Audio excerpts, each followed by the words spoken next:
Okay, this is a quick overview of web research, how to do effective online research using the 5 W's of internet research. The first W is to think about the who. Has someone taken responsibility for the content of this website? Is the information clearly stated about who put it on the internet? Can you find links to information about the author or the organization?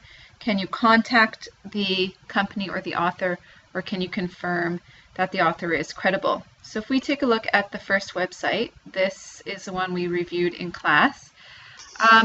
This looks like a pretty credible website. We have to look and make sure it passes the WHO test. So we're always going to be looking for something that says contact us or about us. So this is the home page. We can look up here. Nothing says about us or contact us. Sometimes it's located at the bottom. There still is no contact us here, but there is a name of somebody named Michael Duffy. And this identifies the purpose of the website, which is to provide a summary overview of the First World War. There is a word of caution here, and sometimes websites will do this. They'll tell you not to cite the information, that this is just a site that they're putting up because of their personal interest. So this is usually a red flag for you not to source this website. You can also email the site editor and check and see that the person is live. The way that you would do that is, of course, send off the email and see if you can get a response. So this website doesn't necessarily pass the WHO, which means we would continue to look for a more reliable website. The second example I have here is this Wikipedia example. Now, Wikipedia is a one second, let me get this select. This one works, this one doesn't work. Okay, so I'm going to copy and paste this. Wikipedia can be useful for you, as we discussed in class. It's got some useful aspects to it. So if we go to here and pretend that we're looking for the Battle of Passchendaele, and of course Wikipedia is often the first site that comes up. Now, the whole concept of Wikipedia is a free kind of online encyclopedia that's created by multiple authors. There is no about us or contact us. You can contact Wikipedia, but you can't necessarily contact the people who have put this information on the page here. So how do we use Wikipedia? Well, first of all, it's often written in pretty straightforward language, and it also includes these great footnotes. So if you click the footnotes, often it will take you to another source, and that's almost like somebody acting as a librarian and collecting sources for you. Some of them might be websites that you can visit. You would check and see if the websites are active. So there are books up here. There are journals, and there are websites. So you could click into a few of them, see if you can get into any additional reliable websites, and check if they can pass the WHO test. So this is the one of the links. This link here has the Canadian flag on it, which we always like to see, and it has a contact us as well. So the contact us page is live. And so if you're able to contact the publishers and identify who they are, that's usually a good sign that this is a reliable website. This obviously provides lots of information, email addresses, and telephone numbers. So this one would pass the WHO test, and the other two here wouldn't necessarily do that. The second test is the what. Is the information biased in any way? What kind of information are you finding on this site?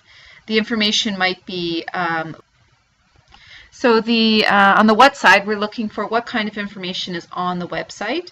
And some of the questions to ask is the information loaded, or is it making very emotional statements? Does it offer more than one viewpoint? Are there other viewpoints on the website? The other part is, in terms of what is, is the information organized? Does it state the topics that it intends to address? Does it seem complete? We often check, for spelling mistakes. Those are red flags. It's not really a professional website. And we're also looking for any other resources that could be listed. So I, was looking up something about the mission in Afghanistan and whether or not this was a valid mission or a good idea, a good mission. And I came across this one, which is called RAWA, which we looked at in class. And what I mean by emotional language is, words like revolutionary might be a little bit of a loaded language. Perpetrators, if we go down here, we might see things like, articles that they have here. We see some very emotional images that are tugging on our heartstrings. We have bleeding Afghanistan. And so this doesn't mean that the information is invalid. It's just very inflammatory, calling the U.S. War criminals. It's very interesting to see this point of view, but to base all of your information on this one website, which is what some students are inclined to do, would be a mistake because it doesn't really pass the objectivity of the WHAT test. So the language is a little bit too loaded there, a little bit too emotional, very emotional images as well. The site is also not very organized. This type of site is kind of all over the place. We like to see some menus running over here. It's really loaded with a lot of information, and we can tell that it's still a live website because it's got YouTube, Twitter, and Facebook links. And you can also figure out who they are. You can help them by donating, and you can contact them too. So it passes the WHO. They're not hiding, it's not an old website, but it's definitely not the most fancy. Now, that doesn't mean that you don't look on this site because some organizations might not have enough money to have a good website.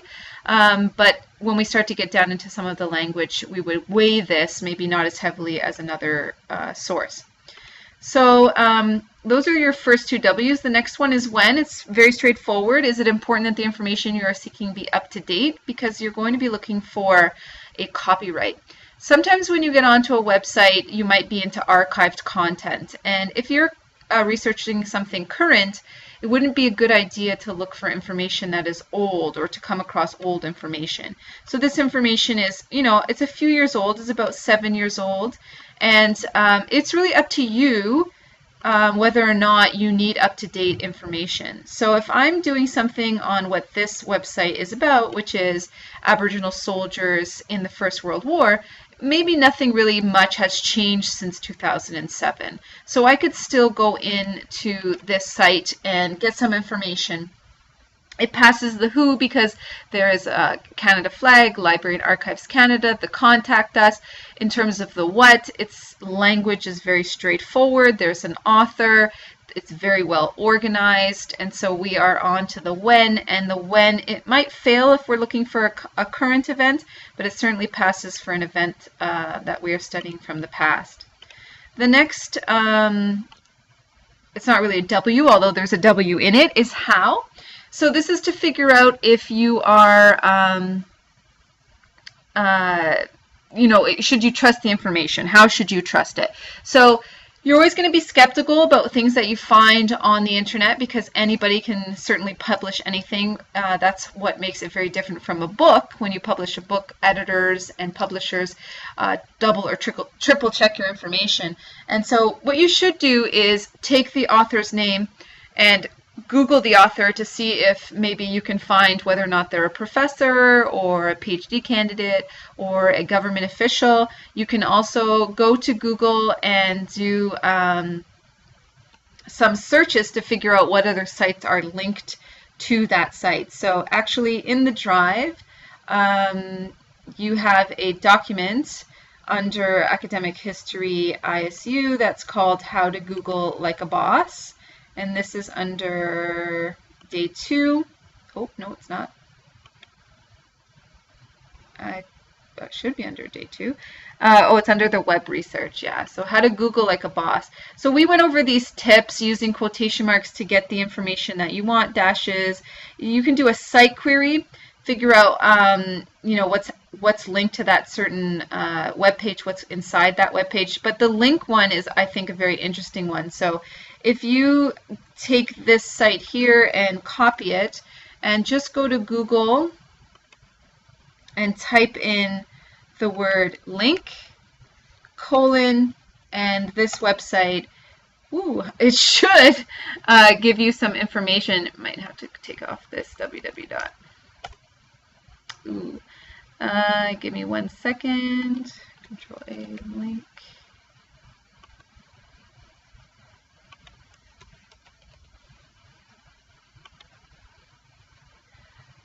So it might not like that archived site because it's an old one, but certainly a newer site like this one we were looking at about history of Jewish people.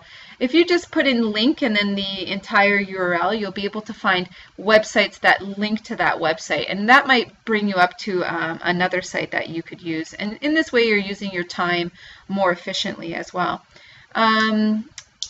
And related as well is to find sites that are related to the specified site that you're on.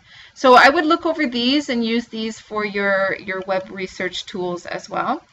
And that covers basically the W's in terms of the major components. The only one remaining is the where. So we are going to try and find Canadian information, so obviously having a .ca is very useful. If you see .gc, that means Government of Canada. .gov is Government of the US. gov.au, for instance, is the Government of Australia. And edu is something that you should look for as well, because those are American universities and they usually have good information. Canadian universities tend to use .ca. So sometimes in the URL it will give you clues about what you should be looking for, or whether or not the information is reliable.